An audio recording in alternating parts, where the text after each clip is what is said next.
ఒకప్పుడు ఒక రైతు పొలంలో పని చేసుకుంటున్నాడు. ధబ్బని చప్పుడు వినపడింది. ఆ రైతు గబగబా పెద్ద నుయ్యి ఉంటే అక్కడికి వెళ్ళి చూశాడు. ఓ పిల్లవాడు అక్కడికి వచ్చి ఆడుకుంటూ ఆడుకుంటూ ఆ నూతిలో పడిపోయాడు. రక్షించండి రక్షించండి అని అరుస్తున్నాడు.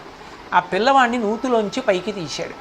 తాగేసిన నీళ్ళన్నీ కక్కేసేటట్టుగా పొట్ట నొక్కి పిల్లవాడు నీరసపడిపోయాడు, భయపడిపోయాడని తన ఇంటికి తీసుకెళ్ళి ఆ పిల్లవాడికి ఆహారం పెట్టి పడుకోమన్నాడు. లేచిన తర్వాత చీకటి పడిపోయింది, రేపు పొద్దున్న మీ ఇంటికి వెళ్ళిపోదు కానీ పడుకోమన్నాడు. మరునాడు ఇంటి ముందు ఒక పెద్ద కారు ఆగింది. అందులోంచి ఒక ఐశ్వర్యవంతుడు దిగాడు. దిగి, నా కొడుకు నూతిలో పడిపోయాట, మీరు రక్షించారట, ఆ కొడుకు నా కొడుకే, నేను ఎంతో సంతోషించానని ఆ పిల్లవాడిని తీసుకొని ఒక పెద్ద పెట్టెతో ధనాన్ని ఇచ్చాడు. ఆ ధనాన్ని తీసుకున్నటువంటి రైతు అన్నాడు, దయ చూపించడం మనిషిగా నా కర్తవ్యం. పిల్లవాడు నూతిలో పడిపోయాడు, రక్షించాను, దానికి నాకు డబ్బెందుకు, నాకు వద్దన్నాడు. ఆ వచ్చిన ధనవంతుడు అన్నాడు, నువ్వు నాకు ఇంత ఉపకారం చేశావు, మరి నీకు నేను ఏమి చెయ్యగలను అన్నాడు. నాకేమీ అక్కర్లేదు అన్నాడు. ఈలోగా ఓ పిల్లవాడు ఆ ఇంట్లో ఇటువైపు నుంచి అటువైపుకి ఎడుతున్నాడు. ఈ పిల్లవాడు ఎవరని అడిగాడు ధనవంతుడు.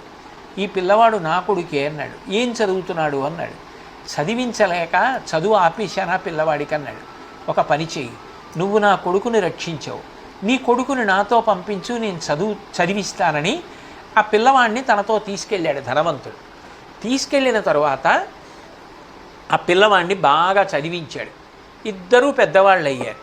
అయిన తరువాత ఈ ధనవంతుడి కొడుకు బ్రిటిష్ ప్రధానమంత్రి అయ్యాడు. ఆయనే విన్స్టన్ చర్చిల్. ఆయనకి ఒకప్పుడు విపరీతమైనటువంటి జ్వరం వచ్చింది. ఆ జ్వరానికి ఏ ఔషధాలు వేసినా తగ్గలేదు.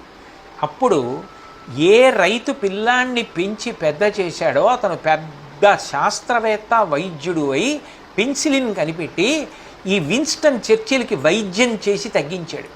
ఆ తగ్గించిన వ్యక్తే అలెగ్జాండర్ ఫ్లెమింగ్. రైతు కొడుకు అలెగ్జాండర్ ఫ్లెమింగ్, ధనవంతుడి కొడుకు విన్స్టన్ చర్చిల్. ఒకప్పుడు రైతు చేసిన ఉపకారం రైతు కొడుకు అంత శాస్త్రవేత్త కావడానికి పనికొస్తే, ఒకప్పుడు ధనవంతుడు ఆ పిల్లవాడిని చదివించడానికి చేసిన ఉపకారం తన కొడుకు బ్రతకడానికి కారణమైంది. మనం అన్ని ప్రాణుల పట్ల దయతో ఉండాలి తప్ప హింసించే స్వభావం పెంచుకోకూడదు. మాట చేత హింసించడం, చేతల చేత హింసించడం, అవసరం ఉన్నా లేకపోయినా ప్రాణుల్ని కర్రతో కొట్టడం, రాళ్లతో కొట్టడం, ఇటువంటి పనులు చేయకూడదు. మనకి ఎంత బాధ కలుగుతుందో అవతల ప్రాణికి అంత బాధ కలుగుతుంది అని తెలుసుకుని